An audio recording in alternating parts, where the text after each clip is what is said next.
সকাল সকাল দুজনেই আজ বেরিয়ে পড়েছিলাম পঙ্গালের জন্য। মিস্টার চক্রবর্তীর আজ অফিস ছুটি।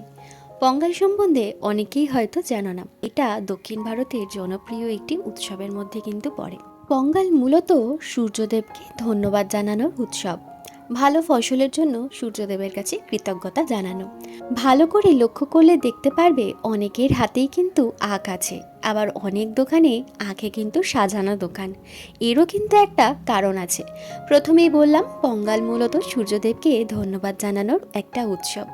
আর এই আখ যেহেতু সূর্যের আলো তাপে বেড়ে ওঠে, তো সেই কারণের জন্য এই আখকে সূর্যদেবের আশীর্বাদের প্রতীক হিসেবেও কিন্তু ধরা হয়। আর আজকের দিনে কৃষকরা নতুন ধান, আখ, হলুদ গাছ সমেত কিন্তু ঘরে নিয়ে আসেন।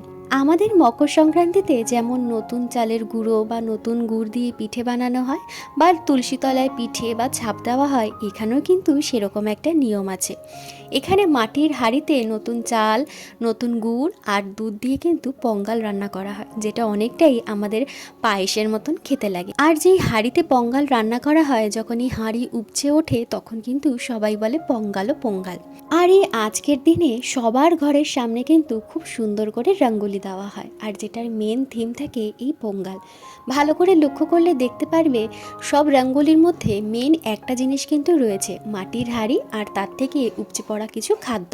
এই যে রঙ্গোলিগুলো করেছে, যেখানেই করে থাকুক না কেন ওনারা, ঘরের উঠোন বা রাস্তার সামনে আগে কিন্তু ভালো করে হলুদ জল দিয়ে রাস্তার এই জায়গাটা বা ঘরের উঠোনের এই সামনের জায়গাটা পরিষ্কার করে নিয়েছে। আর সর্বশেষ দেখালাম আমাদের ঘরের সামনের রঙ্গোলিটা। তাহলে আজকে এখানেই শেষ করলাম। টাটা।